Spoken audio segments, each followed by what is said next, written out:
absolutely agree.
Guys, can we come back?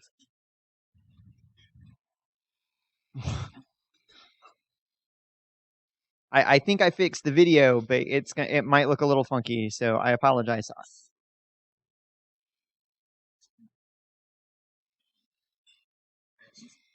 Mute Skype. Ready? All right. I'm such a noob. All right. You heard that. He's such a noob. You did not push that button. Did you really? I sure did. Reaffirmed it anyway. Oh, but that's fantastic. Okay. I'm a total You're absolutely noob ridiculous. because not only did I not fix the camera problem, it's stuck in an entirely new place, which is dorky, and everything is offline. Wow. So that's what I get for trying to fix things. Oh no. So again, my apologies. But the show must go on. It's just going to look a little funky. I mean, really, who wants to look at us? Just listen to us. It looks. Thanks a lot. Oh no. Yeah, right. Oh, I no. mean, who wants to look at you? But me, Delman over here, Kyles and Flatus, we're hot stuff. Hey, All babe. right. He's hitting on your wife. You might want to curtail that. He just called me hot stuff. Don't Who? tase me, bro. Is that? Hey, Trina. No. How's that fiance of yours doing? She's all right. She doesn't watch the show, so I tried to get her to watch it. But it is recorded. True. But will she Don't take worry. the time to watch it? I don't think so. And she's not on Twitter. She is pretty cute. She is cute. She is cute. But anyway.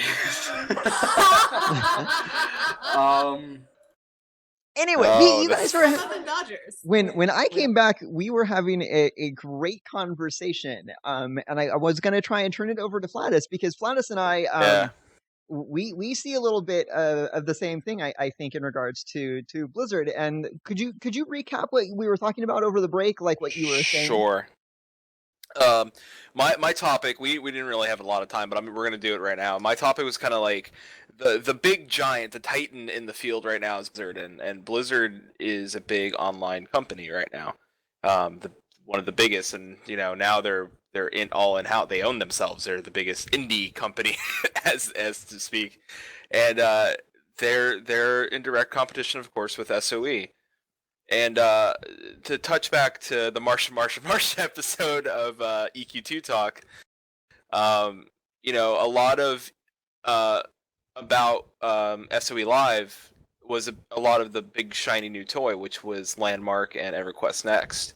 Now, not to say that EQ2 and EverQuest didn't get their time on stage or they didn't have their own forums or anything, but a lot of the big video and stuff, and like Smed talked a lot about the new game, And where Blizzard kind of does some things different is that no game gets left behind, and everything gets pushed, right up to the front. It's Diablo 3 pushed right up there, World of Warcraft pushed right out there, StarCraft pushed right out there, Hearthstone pushed right out there. Now they're making a push with Heroes of the Storm, and that's an alpha. There's people streaming that already in the news and on Twitch. So, going into it, as the I don't want to say new, but like kind of the newest guy coming to the SOE community, because I stopped playing that other game, as we would like to say it. I came over, and a lot of the reasons I came over was I always do my research before I jump into an MMO. I want to see if the community is alive, and I want to see if the game's going to interest me. And I jumped over to EverQuest and EverQuest 2, and one of the first things I do is I go to podcasts, and the first podcast and the only podcast I found was EQ2 Talk. And the way that Delman, Flatus has been your biggest admirer. I don't know if you've known that, but ever since I brought up your name like months and months and months ago, and we had Felden on as our first episode, I was like, Delman would be good too. He was like, "Are you serious, Delman? Do we do that?" Oh my god! Let me say this: we are the best. Might also be the only, but we are the best. Currently being produced, EverQuest 2 live cast. Yes. Yeah, and there really is nothing around else that's out there, and you do a great job, and it showed me that, especially EQ2, that the way you talk about it, and you're honest, you're right up front, you're honest about what you see as issues, and you're honest about what's great. Every episode, you'll say, "Hey, listen, I found this that's wrong, but here's still what's great," and you still come back and you still play that game. And I give this, and we talked a lot about what was bad, and I'm going to talk about a lot what was good. Blizzard does a lot of right with their marketing, but Blizzard does a lot of wrong with how they see their information. Like they hold you want to talk about holding cards to your chest? Blizzard will, it's a perfect example. I'll play Hearthstone. And they had a card, Pat Nagel, which was one of the legendary cards. They made a change to Pat Nagel's card, was that if you cast Pat Nagel, what would happen is at the end of your turn, you had a 50-50 chance to draw a card. Well, people complained so bad about that card being OP. It wasn't OP. It had a 50-50 shot of drawing a card. That card didn't go out. It just drew the card. Well, people complained so bad is that now at the start of your next turn, that's when you got the 50-50 shot. And to me, as a TCG player, I play Magic the Gathering and I play Legends of Norath. I'll jump in there every once in a while. Delmon probably just jumps in there to get the free, try to get a loot card every once in a while. But I play TCGs, and to me as a TCG player, when you release a trading card game, the whole point is that you try to figure out how to beat that card. You don't make changes like Magic the Wizards of the Coast doesn't go back unless they made a breaking card. They don't go back and change their card. They may make tournament rules and say that card's not allowed, but you have to figure out the strategy against that card. But was that something that they changed between like during the beta part of it, or was that something that they technically? Well, here's the thing. Technically, yes, but they're going to continue to change that. Okay, granted, I'll give you that. I was going to say that in the beta, that's where you're kind of figuring, this card is going to break the game. But you're right. They've shown the precedence now that they will make changes on the fly. And I think you're right that that's one of the things that you, especially in a competitive game like that, you definitely want to. You don't want to do that in a TCG. You want to say these are the rules for this tournament season. They're not changing until the end, and then we'll revisit. And if there's a card that's tough to beat, it's your duty to figure out how to beat it, because that's how these games work. That would be like changing the rules for 3v3 arenas mid-season during the middle of a season, and that would just no. They've done it too. Are you kidding? No. Well, see, and there's always that. Like, you get enough people that complain, they'll make changes on the fly. And do you think that's always a good step in the right direction? Like we forget about all the bad, but we also forget we listen to our community. But who's always got the loudest voice? Is it the people that... It's a minority, yeah. The typically. whiners. Yeah. So, I mean, coming across, and I'll stick to this, coming across, when I started playing EQ and I met the community, and I started noticing something, like, Sony was very, they were upfront. More upfront than I'm used to with Blizzard. With how they handled their gaming, and and I got a lot of my information from Delmon's show. Like, he would bring developers on. He does not. You don't hold back. I give you credit. You do not hold back. You tell it like it is, and you ask the questions. And you'll ask hard-hitting questions. And if they can answer it, they'll answer it. If they can't, they can't. But they'll try. You got them right in front of you. And they'll go on the podcast, right? Exactly. Yeah. And we talked about their transparency earlier. When we've had staff members come on the EQ2 Talk podcast, do interviews with them. Maybe I shouldn't give you too much behind the scenes. Oh, those are all pre-written questions. We've already worked those questions up. Oh, we know. Trust me, we're not as smart as we sound without a script in front of us. But we usually run the staff. We'll share them with the staff in advance so they can look them over. Maybe they might want to do some homework or check on something, or follow up with another member of the team who might be a bit more of a shmee in whatever we're going to talk about. We have never ever had them say, "I can't answer that question," or "I don't want to talk about that." In all the questions that we've ever done on an interview, they've never shied away from anything. So I have to give kudos to the moves come on. We don't. I don't think we do ambush journalism. Actually, I don't think we do journalism to begin with. But infotainment, right? They don't back down. They're willing to talk about it. And one of my I think better moments during an interview was we had Smoke Jumper on, and we asked him something, and he just said, "Yeah, we absolutely flat up screwed up on that. We're wrong. We made a mistake. If we could go back, we would, but we can't." Yeah, so the honesty is there. They'll talk about things when they say, "Yeah, it didn't work for us," and it's really great to hear that. They don't give us the two-step answer and try to dance around it.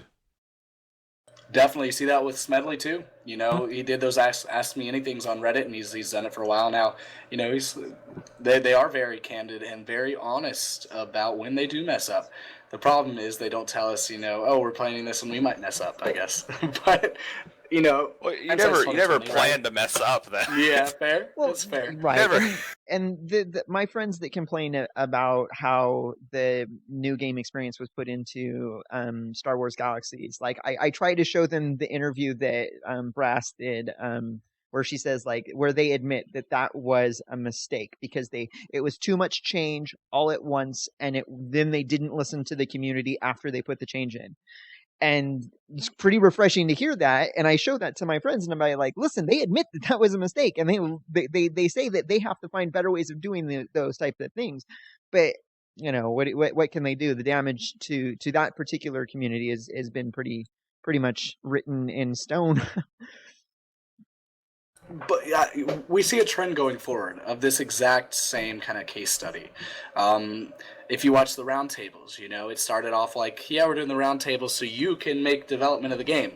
Now they kind of address that, we're collecting kind of the information, but we're still kind of game developers at the same time. I think one of the interviews with Smoke Jumper, Dave Georgeson, at GDC, he's like, we're asking for all this feedback, and it's because of the players in alpha that we have things like micro voxels and zero voxels, and we've learned so much more about the game that we never would have known as developers because we don't have the time to sit there and do it. They found and created this game. But at the same time, he was like, but we are still professional developers, and we think we're good at our job.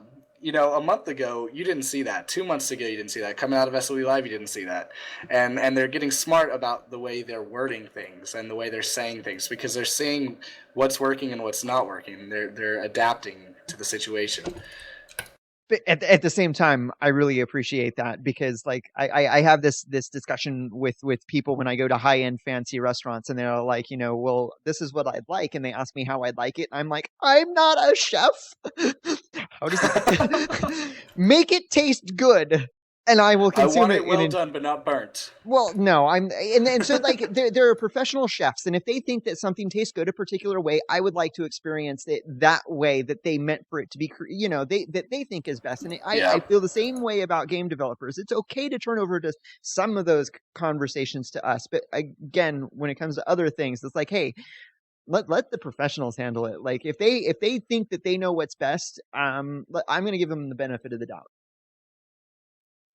We might not always express those views on the show because, we are very critical. But at the same time, you're completely right. I think we all have a lot of trust in SOE. Kai said this earlier, this is a show where we're kind of, shedding our skin a little bit and, giving our opinions about hard-hitting topics. At the same time, we all love this company and we're doing this podcast for a reason. If we really thought that negatively about this project and the people working on it, we wouldn't be here at all. Right, and I think that I've blogged about this before, but I'll say it on the show. I think this is the first time when it comes to Vanguard. I went to SOE Live in 2013, and I was looking for EverQuest Next as the replacement for Vanguard. It was still my favorite game, but I was looking to check out of it, and so at the time, that I'm really disappointed with how they handled closing it down because I felt like I would have more time. I thought that I would be able to play Vanguard until EverQuest Next. And now I have this period of time where I'm not going to have it. But come on, let's be real here. I was looking to move on from Vanguard, and EverQuest Next is the game that I'm the most pumped about. Like, I'm really looking forward to what it is. Yep. So I think we had a good discussion. All right. Any last topics, Kai? Sorry, I didn't mean to cut you off. No, it's cool. It's cool. So the other thing let's go into the good stuff now. Fun stuff. We talked a lot about Blizzard. Maybe not in comparison to SOE, but the other thing that I really want to bring up that SOE has over Blizzard, and I can't compare numbers because I don't have them in front of me, and that's the last thing that I really want to do is look at it from a business aspect, but from a player aspect is that sure, Blizzard has games that I enjoy playing. I play Hearthstone, I play Diablo 3, I still play Warcraft occasionally, but I play Warcraft specifically because I have a group of friends that will not play Sony games, period. Like they won't because of Star Wars Galaxies, and that's their prerogative. That's fine. So since my friendship with them was built around gaming, and that game happened to be Warcraft, then it will continue being Warcraft because that's just the way it started. But the thing that Sony really has on Blizzard is that, one, getting tickets to BlizzCon. Do you know how impossible that is? Yeah. And SOE streams it for live too. Don't even get me started on how difficult it is to get a ticket to BlizzCon because up until last year, we tried to get tickets for almost either 3 years straight or 4 years straight. And we're so far behind in the queue that we could never purchase tickets. And they put tickets up for sale on numerous dates. And we're talking like in the queue hours and hours and hours and hours and hours before the sale went live. And it still wasn't good enough. Blizzard is not terribly good at like tweeting you back. Unless you have a super, super concise question to ask them. Talon has gotten responses occasionally from the guy that does PvP through Blizzard, but they never respond to me, but I'm not exactly the nicest person in some of my tweets to those sexist people. But Sony, on the other hand, is really, really good about responding to tweets from players, and then when you do get them in person, yeah, they're clearly busy, and you can tell under some circumstances they really need to not be where you are right now, not because it's you, but because they have somewhere else to be. And yet they'll still take 5 or 10 more minutes, make themselves that much later to whatever it is that they're moving on to, just to talk to you because they're just that excited. And because they just so like their players that much. Live. Oh my god, I was so nervous. You see, the thing is like it's really funny. Like going to SOE Live last year, that was my very first. It was the first gaming convention I had ever gone to, so I was definitely expecting something vastly different than what it really was, and I was really expecting to get there, and nobody wanted to talk to me, and I wanted to ask them questions, but they just didn't have time. And yeah, there were a couple of people where they didn't have. Yes, someone cast Stone Skin on Tanlin. That's pretty funny. He turned into a dwarf. We apologize for the frozen frame. But there were a couple of people that I wanted to say hi to and I wanted to get my picture with, and they were clearly always occupied, and I wasn't gonna go, interrupt like a very obviously like timed type of events. So I didn't, because I knew I would really truly be interrupting, and that would have just been plain rude. So maybe this year I'll get it. But I mean, that's definitely something that Sony has on Blizzard by 100%. And Blizzard will never ever be able to meet Sony when it comes to that type of interaction with their fans, with their players. They're rock stars over at Blizzard. What are you talking about? Blizzard will never be like that. Blizzard is incapable of being like that. They're too big. Absolutely something that Sony will always have on them. Yeah. I think it was like 2008. They all came out on stage with sunglasses on. I thought that was hilarious. Like they just walked out of AC/DC Black and Black. Never.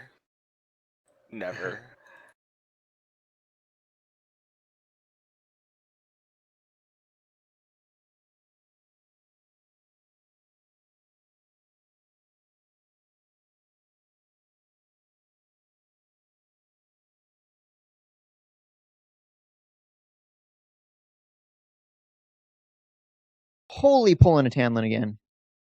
All right, pulling a Tanlin. Everybody take a drink. I am so sorry, guys.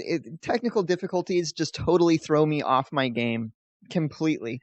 So true. There's nothing that's going on BlizzCon that I feel like it is necessary to be caught live. When it comes to the game reveals and showing the expansion and the features and everything like that. If you just watch a day or two, it's going to be out on YouTube and other social media. They'll be just here's all the stuff that we were just talking about at BlizzCon. Then the only thing that I do like watching about BlizzCon live is the esport tournaments. And those they stream those for free. You don't have to pay for it. So yeah, no. That's nice, yeah. And that's the thing is I wouldn't. I mean, we've tried to get tickets to go to BlizzCon, but I'm so not disappointed that I've never gone, and I'm okay with that. I think that going Live rocks. And here's the other difference. Irvine, California is in what is known as the LA Sprawl. And SOE Live is in Vegas. I'm sorry. Even if SOE Live was in San Diego, you could convince me to go to San Diego way easier than you could get me to go to Irvine, California.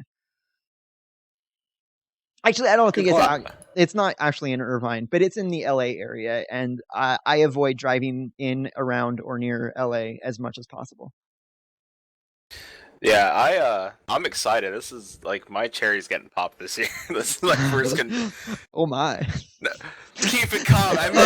It's Flatus. Well, cherry poppin' daddy, yo.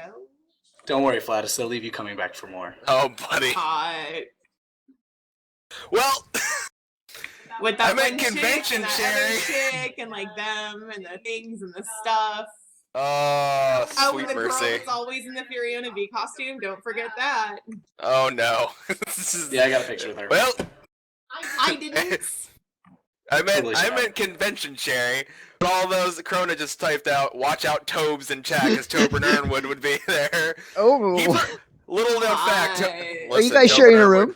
Saving costs? No, we're not, but he did propose to me.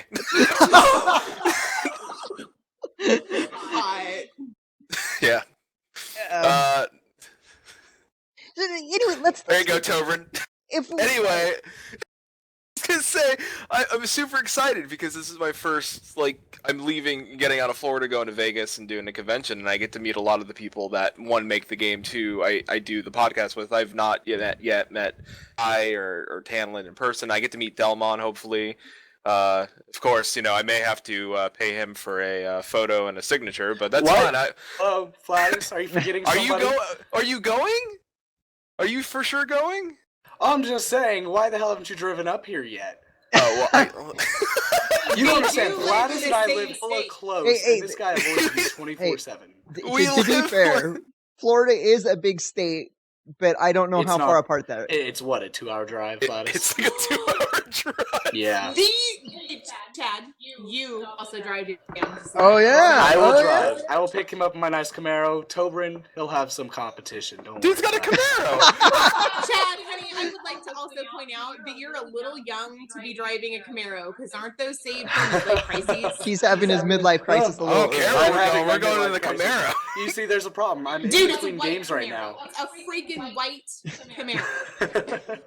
Well, EverQuest 2 wasn't doing it. I'm waiting on next. I was having this crisis of what am I going to be? I'm graduating college. I don't know who I am. You're gonna be the guy About a driving the white Camaro.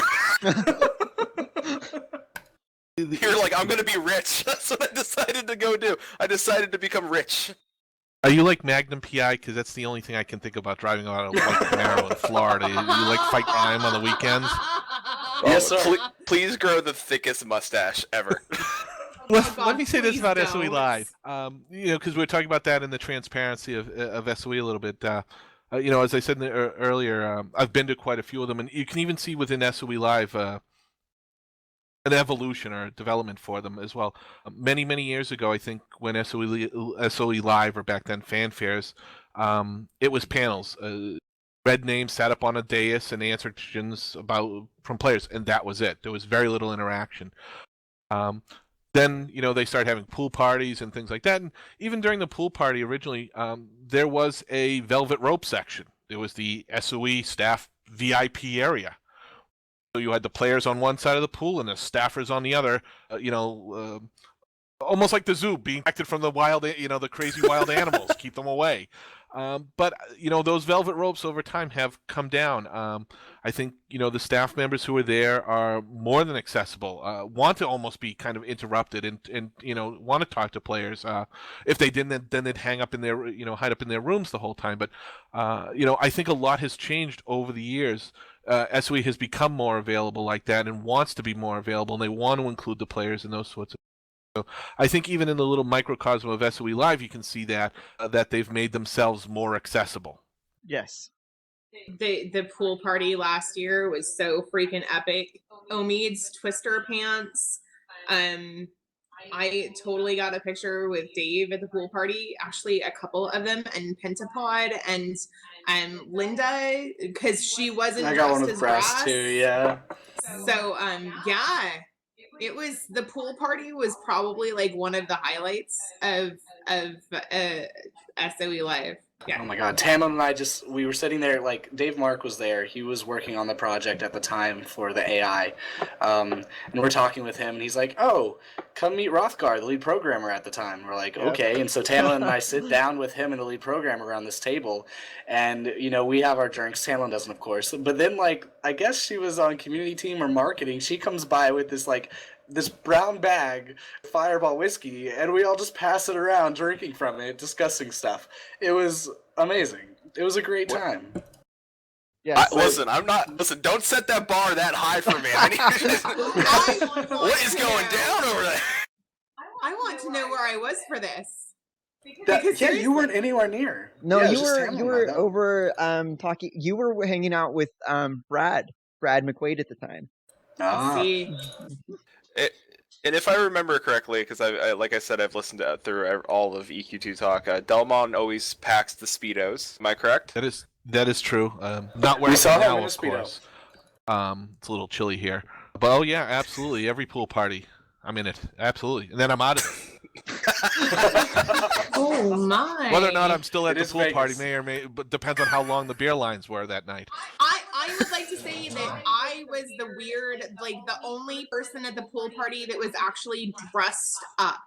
Like, I spent a good chunk of money on a brand new dress instead of a swimsuit, because nobody wants to see me in a swimsuit. Let's be honest. Besides my husband, and he really doesn't count. I wouldn't mind. Huh? Shall we? Wow. Yeah, I was totally overdressed for that. I would definitely never wear a Speedo. That would be, no. I was waiting to get pushed into the pool, though. I really was. Yeah, I didn't go swimming at all. No. But then again, the pool isn't deep. Look, every single pool I saw in Vegas is like made so it just goes up to your waist. They are wading pools. Like there are no real pools in Vegas. I think they're all made to just sit around and drink a lot of alcohol in. And if you ever like see an actual Vegas pool party, literally the whole thing's packed to where you're just standing around and you can't even move. Like I don't understand the point of it. You're just having small conversations in water. That's exactly it. It's a and Mark still needs. Yeah, well, they're working on it, right? We should discuss that soon. Just be in pools and be like, "Are you moist? I am also moist." Video games. Let's get out of the pool. We're entirely too moist. Well, so Landmark Alpha's coming to a close. Oh, that's when everyone kind of is sad, but honestly, none of us care. I guess I don't care. Because closed beta doesn't seem very different than alpha. Unless they're holding on to something that we don't know about. The ley line system isn't going to be in. The caves are not going to be in according to them. The combat is not going to be in. The only big changes are really little stuff to me. It's nothing that I was expecting for a closed. Do you think? So I didn't get a straight answer, and maybe we'll get a straight answer within the next 10 minutes. But I think that they're removing. That they're removing the limit on the 3 claims. As I understand it, they have to remove that limit at some point in time because they need to test the system for the escalating cost of maintaining your claims. Because we do know that claim maintenance is going to be in. And I don't know about you, but when I was working on my claim on my Schloss Tanlin that I tweeted out, I wanted more than 3 claims. I think that I would have been happy with 4 or 5. I didn't need anything more than 6, but I definitely needed more than 3. That's pretty significant to me. I guess, but I want a landmark where I'm just not building 24/7 and crafting 24/7. I want a game.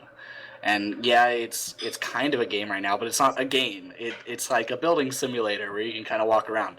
And I was expecting closed beta, we'd see part of that game because, now I have 4 free keys to give out to somebody, but unless that person is a Minecraft fanatic, I'm not going to give them the keys because I know they're not going to end up playing the game probably. They're going to see it and be like, oh, this is still kind of an alpha. It's not really a beta. We're still missing a lot of features. And the biggest thing that scares me is that how are they not going to have to do claim wipes when they input the cave system? Like, they're totally changing, like, the whole world. How the hell are they going to do that? And if there's a wipe during closed beta, that's sad because they said there would only be 1 wipe. And people who come in for the beta aren't going to want to lose their claims, because progress is saved from there. I don't know. It's cool that they're sticking to their guns about March. But at the same time, I wouldn't mind if it got pushed later. But then again, I'm a tester. I'm able to play the game. And there's a lot of people who want to play the game. Well, and there's people I would like to play the game with. But there's there's a bit of a barrier that I'm hoping that will be overcome by me saying, like, here's a key. Come play with me, please. I've beta tested. I've been around the beta pool a little. I've gone around that. And but you know what? Beta's beta. You tell them going in. It's closed beta. You're free to stream it live. It's not all the features are in yet, but it's closed beta. By open beta getting close to launch, you expect more of that to be there. But they're getting in the whole game by open launch. Yeah, or open beta. Come on, let's be serious. Yeah, but you gotta give them. They're pushing out. Alpha was a smooth. For an alpha, it was fair. There's bugs. But you know what? They had a successful alpha. So going updates. A lot of frequent updates. Are very open about what they were updating.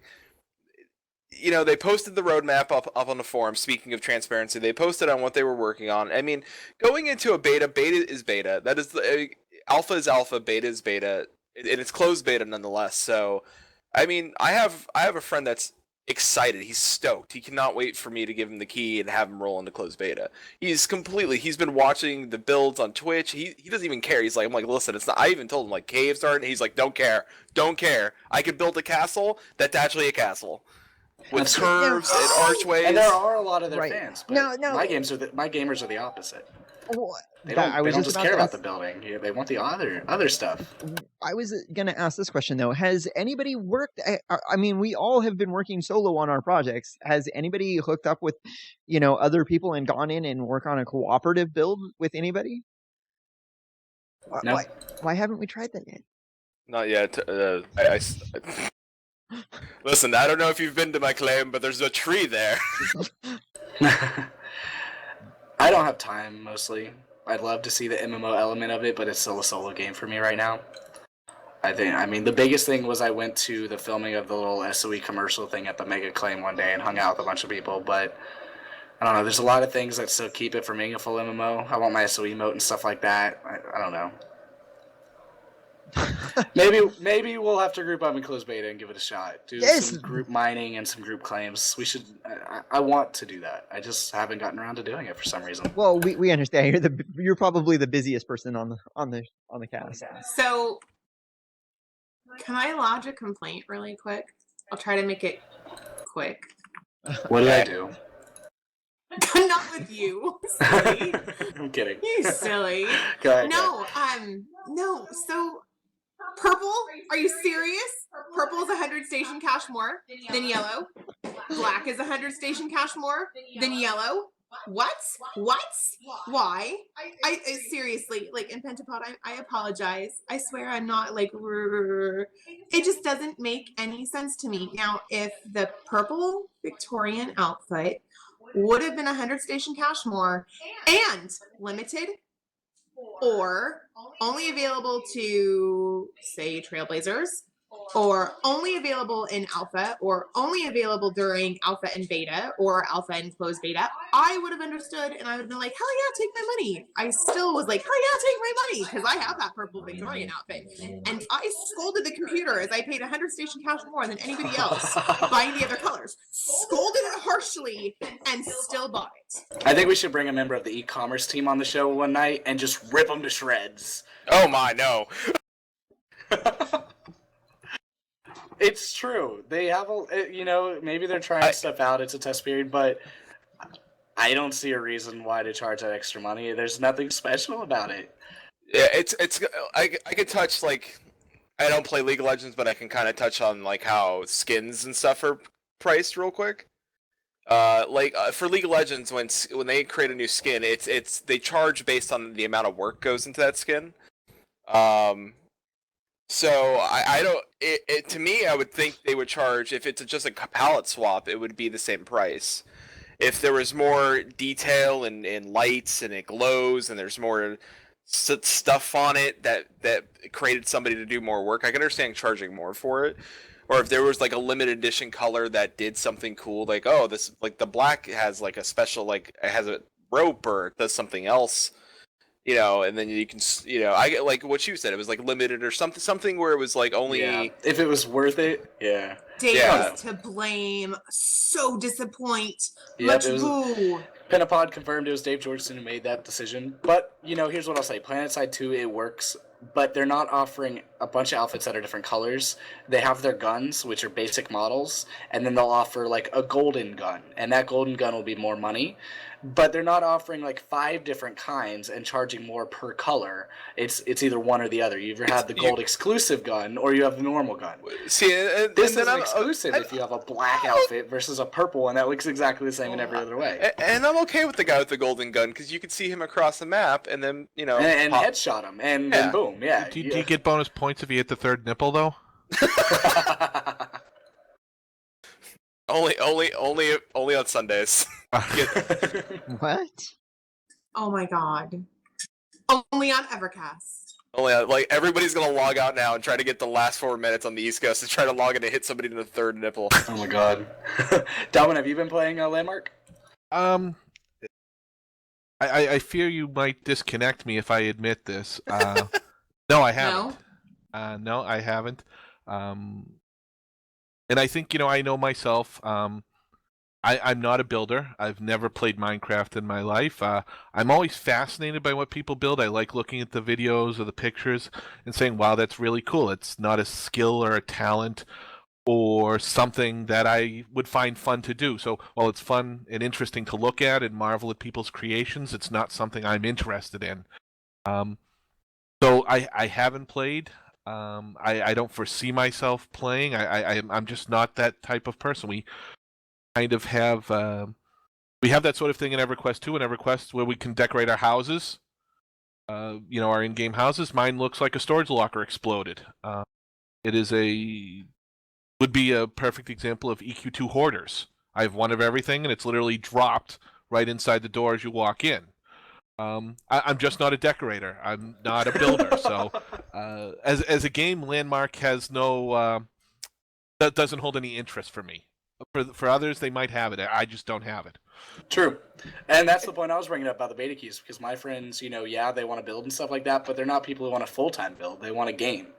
So combat, caves, all that kind of stuff is kind of necessary for them. So I'm going to hold on my keys for those people, as a personal decision until, it's a point where I think they'll be happy with the game, because well, no, then there would be no point of the key.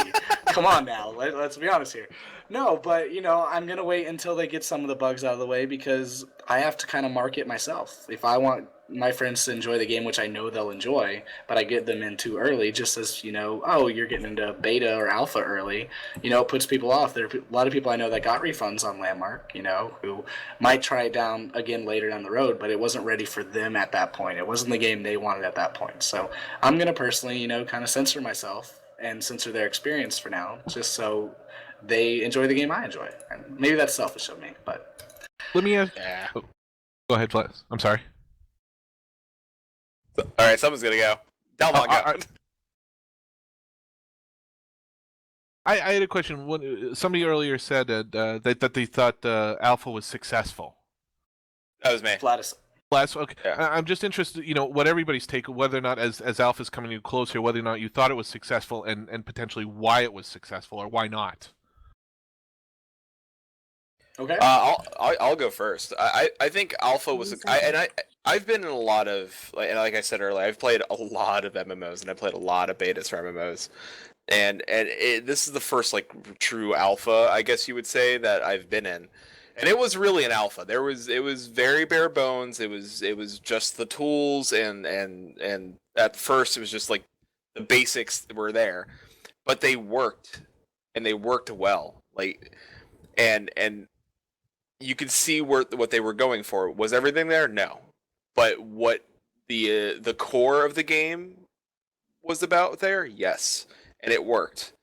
And they were so confident about it that 16 hours later NDA dropped. Yes. So you think they planned that going in though? Yes, I do. No, I think they planned to drop early. So. I don't think they planned to drop that early. I think that Smed overnight watched people stream the game while it was under NDA and watched what was happening, and he saw that people were liking the game even though it was screwed at the point because there was nothing in it. It was buggy as hell. Nothing was really working well, and he said, well, if they like it already, then let's be open. But then they came back and they said, we kind of had plans to drop it early from the beginning. They just wanted to kind of get it out there first and see what was going on. So yeah, I think they planned it to a point. I do. I don't know if they planned it right then to drop it that quick. I think that was kind of Smedley saying, hey, do it. Well, I remember, think it was on the table. No, remember that there was the Year of EverQuest event at SOE Live on Friday, and then on Saturday, Pentapod was giving us the tour of SOE. The NDA dropped sometime around then. It was, there's no way I don't think they could have planned for that. They knew they were going to drop it earlier, but they didn't know that it was just going to be like a 24-hour, 16-hour, whatever NDA. Yeah, there was until Smed called up lately and Dave, get out of bed. I know you've been sleeping for an hour, but I need you to do this for me, buddy. I'll give you my conspiracy theory on it was that they had pre-planned this all along.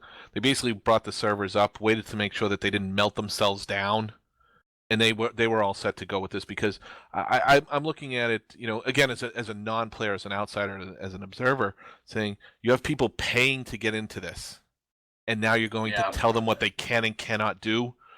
Traditionally, with Sony betas, and they've actually come a long way with their betas, especially in the EverQuest 2 community, where before you had to apply, now they give everybody beta access. And and they're dropping NDAs. One, because they kind of know they can't enforce them. They realize it's a losing battle to try to enforce them. So as long as they didn't have something that literally just crashed and they couldn't bring it back up, why not just let people talk about it? They've paid to get here, and now we're going to handcuff them. They want that free advertising because, I looked at it and said, wow, they're going to charge, what was it, $100 for alpha? Yeah, I'm like, holy cow! I won't even pay $15 for the regular game, and you want $100 out of me for just early alpha. And we all paid it.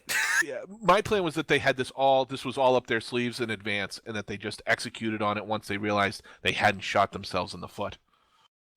Well, Pentapod real quick said was not planned. It wasn't. I'm going to say she's lying. Absolutely believe her. I don't believe her. She lies. I'm with Delman. Man. I'm not with Delman saying that they plan to drop it that weekend, but I'm earlier than Tanlin. I think that they had this plan going into it where they were like, hey, we're going to let them free advertise for us, because let's be basic or honest. That's why they added Twitch to PlanetSide 2. That's why they're doing a lot of things they're doing, is because they're letting us market the game for them. We sit here week after week. Delman does with his EQ2 talk. We don't make any money, yet we're free advertising for them. They throw the support behind us, plus they love us. I mean, come on, why wouldn't they love us? But it's a good strategy from a company point of view. It's they call it critical mass, You let the word out there, and then one person tells one person, it's word of mouth, and it just builds from there. But yeah, I think it was all right. So I want to weigh in on this really quick. Recent live streams was, hey, if you have the cogs for more than like 10 or 15 seconds, or maybe it was 30 seconds, please go post on the forums and let us know. I did, and the only replies have been from players. It's been more than 2 weeks. I still can't play without cogs, and the cogs will last minutes, 2.5 minutes, and all I want is a straight answer as to why it's happening so I can fix it.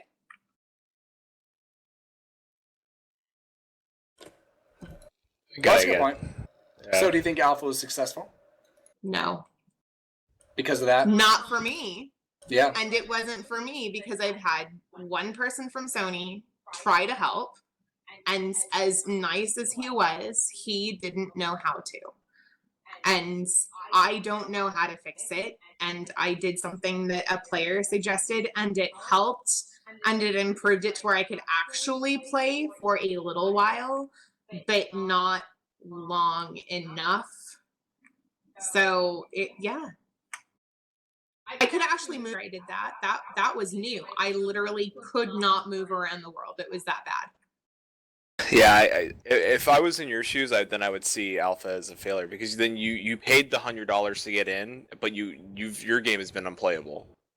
So in that respect, yeah, then that where and Delmon asked what was the good and the bad. Then the bad would be that, like, the people that, because you're not alone, because there's people out there that bought the $100 or $60 packs and expected to be able to play this game, knowing they had the specs, and couldn't. And they, if you're on the forums posting information to try to get it fixed, I understand, but like, someone should be looking at what's going on and trying to help you, because it could be affecting a lot of other people.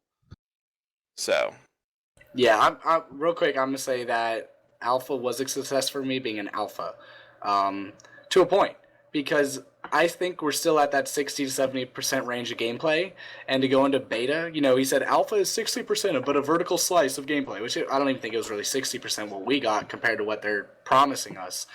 And going into closed beta and not being really out of the 60% range, maybe towards 70%, but definitely not near a complete product, I think that it failed on that aspect. But I think that's just because they're pushing themselves too hard. Like, they gave themselves like a month and a half, 2 months to do this, and they're really trying to get it out there.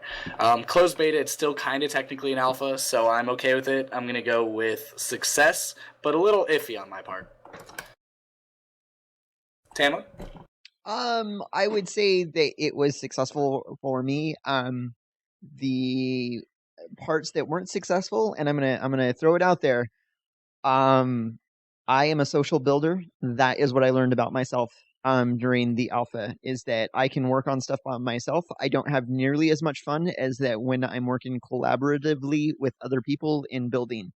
So that said, I'm looking for a group of about like 5 to 10 people to work on a community project. My Twitter information is at EQ_Tanlin. If you have a group and want another builder, I will come and build with you. That is where I'm happiest. So that's yeah. I'm not nearly as good as a builder as I thought I would be, but that's because I can pair myself with the best of what I've seen out there, and my stuff might be good, but the great stuff out there just makes me feel like, I'm not doing anything worthwhile. Okay. Well, overall, I'm happy I paid the $100. Can you guys say happy or not? Happy. Happy. Honestly, even I'm though happy. I can't play often. You didn't even pay the $100. No, maybe that's why he's happy. He didn't pay the $100. He watched all of us do it. He got to see a lot of cool builds. Yeah, well, speaking of Delman, thanks for coming on the show, man. We definitely love having you, and we'd love to come back or maybe pop on EQ Talk with you sometime. Even Absolutely, would love to have you. specific. Thank you very much. Yeah. That would be great. It would be cool. Also, remember, we had a discussion first half, kind of a little more topic focus going forward. We're going to have a little more of this for the next couple episodes. We're doing a woman in gaming episode next. So we'll be talking about, sexism in the industry and things like that. So that'll be very interesting. Be sure to tune in. We kind of love this podcast because we're not experts. We are gamers, and we love to see, Pentapato's correcting us in chat. We get to see your feedback. We get to incorporate it into the show, and we get to, learn, because none of us are kind of preaching from a little pedestal. We're all kind of discussing, and we're trying to learn as we discuss. So thank you all for tuning into the show. I guess we can let Delman camp us out. Any last comments real quick? Let me just plug. Can I plug EQ to talk? No. Okay. Well, we didn't invite you for that. What are you always talking preach about? from a Of pedestal. course. I don't know what you're talking about. Go ahead, Delman. Check us out over there at eq2talk.com, where myself and Alicious, we do a podcast approximately every 2 to 3 weeks about what's going on in game, what we like, what we dislike. We've got some really great segments. The Are You Smarter Than a Delmon segment, where we play a little trivia game. We talk about our favorite and least favorite moments. We have a really good time, and it's we're not on knowledge base, we're just off base, but we got some opinions, much like these guys do about Next. But if you like the Jan game, join us over there at eq2talk.com. And he has one of my dragons, I believe. What? Delman, I think he Random has one of my comment. dragons. He does. Oh, yeah. Dragons. Oh, yes, and I have to say thank you. I do have a knitted dragon, and there was Crocheted. crocheted, excuse me. And I have to say there was a panic moment the other day. I was in brushing my teeth, and I watched a beagle walk by the bathroom door with a dragon in his mouth. Oh, no. And I'm like, that is not a chew toy, and chased him down the hall. And, of course, when it comes to dogs, the dogs are only the guilty run. So he took off. So there I am running around in my skivvies with a toothbrush in my mouth, chasing a dog, trying to get a crocheted dark green dragon out of his mouth. Needless to say, I got it out safely, and it is now on the mantle, as opposed to just on the bureau, which is about a little taller than Beagle on 2 paws high. Oh, boy. Wow. My final thoughts. My final thoughts is, I can at least say, because I'm big on watching on YouTube and stuff like that, I could say that Sony has been putting some effort and money into promoting EverQuest. I've seen some big YouTubers, Jesse Cox, who was at the at the EverQuest Year of EverQuest event, was there, and he did a big promotional push with Krendor and logged in to play EverQuest 1, and which was nice to see. And I like Jesse Cox. I think he's really funny. So that was really nice to see. So I hoped when EQ2 has its 10 year, we get to see more of that. And hopefully they get other big YouTubers involved and have them go into the game and kind of revisit it and get the name out there. I mean, these are free to play games and they're fun, and I don't see why you wouldn't play them. I think there's a lot of content there, and they have, any game has its issues, but there's so much fun and there's community there, and I think they're great games. So I think everyone should go out and try them out if you haven't already. Mine was in less skivvies and more fun stuff. But you can play them in your skivvies if you want, I guess. Yeah, you can podcast them as well. That's the best part. Well, thank you all for tuning in to this episode 16 of EverCast show. Once again, thanks for Delman from EQ2 Talk for coming on. And Delman, if you'd like to camp us out. All right, camping in 5, 4, 3, 2, /quit.